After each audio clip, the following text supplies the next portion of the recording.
உங்கள் 43 போயிட்டு சொல்லு. அதான் உங்க ஆள் 43 போயிட்டாராமே. அப்புறம் என்ன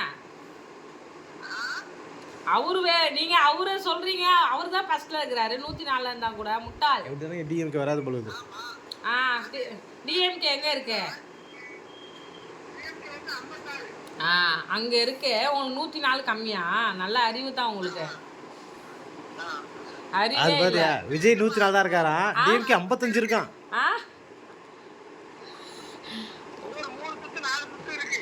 இதே தான் சொல்லிட்டு இருக்காரு எங்க அப்பா காலையிலேருந்து. இவருக்கு விஜய் ஜெயிக்கக்கூடாது, ஸ்டாலின் ஐயா அவர் ஜெயிக்கணும்னு அவருக்கு ஆசை. என்ன பண்ணுறது வயசானவங்களாம். அதாவது ரெண்டு சம்மந்தப்பட்ட நடுத்தரகிட்ட நாங்கள் மாட்டிக்கிட்டோம். வயசான கும்பல் எப்படி சொல்லுது, யூத் பசங்களாம் எப்படி சொல்கிறாங்க, யூத்துன்னு இல்லை 40-45 வயசுலாம் ஒரு இது சொல்கிறாங்க.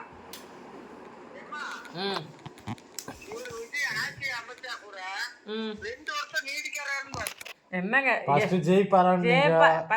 இப்ப நீடிப்பாரா பாருங்கன்றீங்க. ஜெயிச்சாச்சு, இதுக்கு மேல என்ன?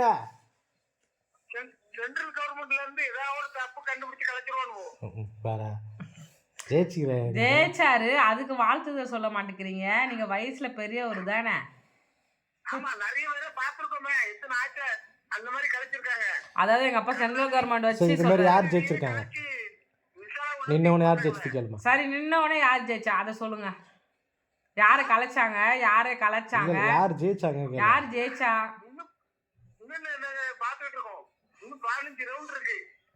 பாப்பா இன்னுமா நம்பிட்டு இருக்கீங்க? 5 ரவுண்ட் கழிச்சு போன் அடிக்க சொல்லு. எங்க கம்பெனி சூப்பர்வைசர் அமுல் ரோசி வந்து இந்த பக்கத்துல தான் இருக்காரு. இவர் விஜய் கட்சி செயலாளர். அதை தெரிஞ்சுக்க. நீங்க ஒன்று தெரிஞ்சுக்கோங்க. என்னோட சேனல் மூலமா 2000 பேர் நீங்க பேசுறதை கேட்டுட்டு இருக்கிறாங்க.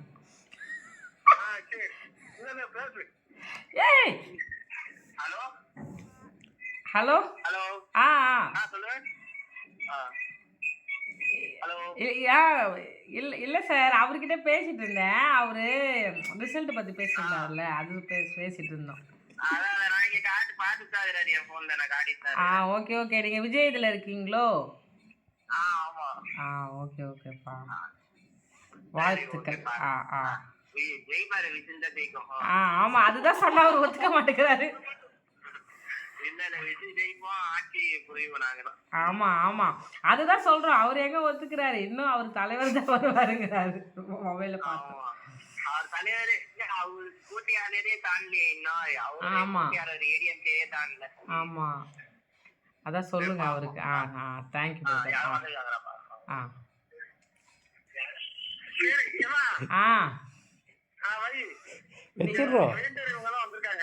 சரி சரி வைங்க, இன்னொரு சுற்றுல போன் அடிக்கிறேன். இந்த ஒத்துக்கவே மாட்டேங்கிறாங்களே, உங்க குணம் ஏன் இப்படி இருக்கு? 12 மணி ஆக போகுதுங்க, டிவி விட்டு நகரவே இல்லை. எப்பவுமே நாங்கள் அலேஷ் நகரெல்லாம் நான், சாமு, தம்பி, அப்பா எல்லாருமே உட்காந்து அந்த நிறைய பேர் சொல்லுவீங்களே கூட்டு குடும்பமாக இருக்கும்போது நாங்கள் பார்த்துட்டு இருப்போம். ஒரு எலெக்ஷன் பார்த்தோம்மா, ஒரு எலெக்ஷன் எங்கே பார்த்தோம், அடுத்த எலெக்ஷன் எங்கே பார்த்தோம் தெரியுமா? எங்கே பார்த்தோமா? ரிங் ரோட்டில் பார்த்தோமே. கொரோனா டைமில் ஒரு எலெக்ஷன் வந்துச்சு, அப்போதான் முகசன் ஜெயிச்சாரு. அப்போ ஜெயலலிதா ஜெயிச்சாங்க, அவருக்கு அதுக்கு நம்ம கல்யாணத்துக்கு முன்னாடி ஒரு எலெக்ஷன் வந்தது. அப்போ ஜெயலலிதா ஜெயிச்சாங்க. நம்ம காலேஜ் படிச்சிட்டு இருக்கும்போது செகண்ட் இயரில் வந்தது ஒரு எலெக்ஷன். அப்போ ஜெயலலிதா ஜெயிச்சாங்க. செகண்ட் இயர்ல தேர்ட் இயர்ல வந்து. ஆமாம், நம்ம கல்யாணம் ஆகி நம்ம ஜோசப் கூட எல்லாம் பார்க்கும்போது தேமுகவுக்கு நம்ம போட்டோம். இங்கே தேமுதிக போட்டோம். ஆமாம், அங்கே அவருங்க தான் இங்கே நின்று. அப்போ தான் இவங்க ஜெயிச்சாங்களே. அப்போ தான் ஜெயிச்சிட்டாங்களே. அப்போ ஜெயிச்சாங்க. எனக்கு போன வருஷம் இது ஞாபகம் இல்லை. இதோ ஸ்டாலின் ஐயா அவர் ஜெயிச்சது எனக்கு சுத்தமாக ஞாபகம் இல்லை. ஏம்மா கொரோனா டைமில் ரிங் ரோட் மேலே இருந்தால் பாருமா, அப்போ ஒரு எலெக்ஷன் வந்துச்சு பாரு. அப்போ இவர் முதலமைச்சர் ஆன உடனே அந்த கோட்டெல்லாம் போட்டு சுற்றி இருந்திருப்பாரு கொஞ்ச நாள். அந்த இந்த கோட்டு டாக்டர்லாம் போவாங்களே, அதெல்லாம் பார்த்து நீ வாங்கிட்டு இருந்திருப்பாரு அந்த டைம். எனக்கு அது சுத்தமாக ஞாபகம் இல்லை. எனக்கு எல்லாமே நிறைய மறந்துச்சு. அப்படி போன உடனே என்ன பண்ணிட்டேன், பரவாயில்ல சிஎம் இவ்வளோ பண்ணுறாரு அப்படின்னு சொல்லிட்டு ஆச்சரியப்பட்டேன். கொஞ்ச நேரத்தில் எல்லாரும் கமெண்ட் பண்ணி விட்டாங்க, ஏமா அதை பார்த்தா ஏன் பாரு அப்படின்னு சொல்லி விட்டேன்.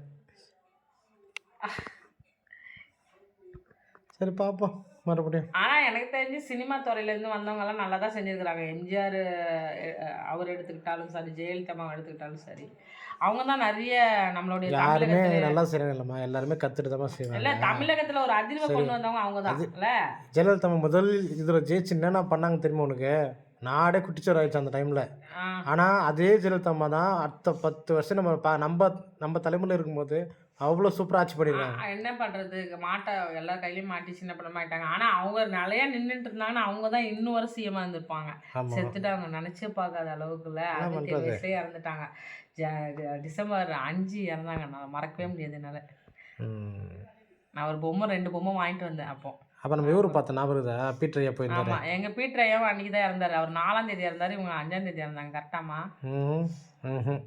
அவங்க அடுத்த வருஷம் இருந்தார், ஒரு வருஷம் கழிச்சு. ஒரு வருஷம் கழிச்சு? ஆமாம், அவர் அந்த இல்லை அப்போதான் இருந்தாங்க. இல்லைம்மா, அந்த வருஷம் கிடையாது. நம்ம அன்னைக்கு பார்க்க போயிருந்தோமாம்மா. ஆமாவா? இல்லைம்மா, ஞாபகம் இல்லையே. சரி பார்ப்போம். இருங்க, நான் சொல்கிறது கரெக்டாக பார்த்துருங்க. அது வரைக்கும் நம்ம இப்போ என்ன அப்படி பார்ப்போம். இப்போ என்ன போயிட்டுருக்கு டிவியில் காப்பீடு குத்துற போகிறாங்க, இது நான் பார்த்து சொல்கிறேன். டிசம்பர் 5 கரெக்டாக ஞாபகம் வச்சிருக்கோம் பாப்பா, 2016. ஏன்னா அது ஓகேம்மா, நான் பீட்டர் ஐயா கேட்டேன். ஒரு பெரிய இதுவாகிடுச்சு. ஏன்னா அது வரை நமக்கு அப்போல்லாம் அரசியல் தெரியாத அந்த வயசு. அது வரை நான் வந்து அப்பவும் உங்களுக்கு அரசியல் தெரியாது, எனக்கு தெரியாது. நான் அப்போ அவங்கள திட்டிக்கிட்டே இருந்தேன். ஆனால் நான் ஓட்டு போட்டு அவங்க அந்த இதுலேயே இறந்துட்டாங்க. அது எனக்கு ரொம்ப அந்த எலெக்ஷன் தான் அவங்களுக்கு ஓட்டு போட்டுல ஜெயிக்கணும்னு. அவங்க ஜெயிச்சிட்டாங்க. ஜெயிச்சிருந்தாங்களாம்மா, 1.5 வருஷம் இருந்தாங்கன்னு நினைக்கிறேன். ஆனால் அவங்க ஜெயிச்சு அவங்க இல்லவே இல்லையாம்மா. எடப்பாடி அவங்களும் ஓபிஎஸ் அவங்க தானமா முதலமைச்சர் இருந்தாங்க ஒரு 2 வருஷத்துக்கு. அவங்க இறந்துட்டாங்களே, வேற யாரும் தலைமை. அதுதான் ரொம்ப கஷ்டமாக இருந்துச்சு. எப்பவுமே யாருமே இருக்கும்போது நமக்கு அருமை தெரியாது. எங்கள் சர்ச்சில் கூட ஒரு அந்த டைமில் தான் எடப்பாடியை வந்து கடைசி நேரத்தில் இருந்தார். 2 வருஷம் எல்லாரும் பாஸ் பண்ணி விட்டார் 2 இதில்.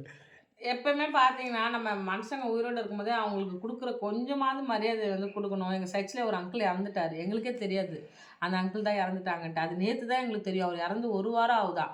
அவங்க ஆண்டி அவங்க அழுதுட்டு இருக்கும்போது தான் நானே போய் கேட்டேன். அப்புறமா சொல்கிறாரு அவங்க சுகர் லோ ஆகி நின்று அந்த லாரியில் போய் இடித்து அவர் இறந்துட்டாரா. எனக்கு ரொம்ப மனசு கஷ்டமாயிடுச்சு. அவர் பேர் எங்களுக்கு தெரியாது, ஆனால் அவர் எங்ககிட்ட நல்லா பேசுகிறவர் இறந்துட்டார். மனுஷ வாழ்க்கை பார்த்தீங்களா எப்படி இருக்குன்னு. அதுலமா அவர் அவங்களோட ஒரிஜினல் பேர் அதெல்லாம் நம்ம கேட்க மாட்டோம். ஆனால் ஒரு ஆளுங்கிட்ட நல்லா பேசுவோம். நம்மளுக்கு ஆளு தெரியாது.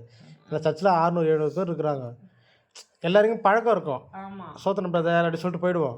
அவங்களோட பேக்ரவுண்ட் நமக்கு தெரியாது. அவங்க அப்பா அம்மா யாரும் தெரியாது, ஒய்ஃப் கூட தெரியாது, ஆனால் ஆளை தெரியும். அது மாதிரி இருக்கும்போது தெரியாமல் போச்சு. ஷாக்குனா எங்களுக்கு நல்ல பழக்கம். அந்த தாத்தா எங்ககிட்ட பேசாத நாளே கிடையாது. அவங்களோட அவர் ஹிந்தி பிரேயரில் போயிட்டு இருப்பார்ல. ஆமாம்மா, ஹிந்தி பிரேயரில் எப்பவுமே கேட்பாரு என்ன ஏன் வரலன்னு கேட்டுன்னு இருப்பாரு என்ன. நான் சொன்னேன் நான் ஹிந்திக்காரர் இல்லை, ஆனால் ஹிந்தி இதுக்கு வருவீங்களா நீங்கள் அப்படின்னாரு. நான் சொன்னேன் நான் வரமாட்டேன்.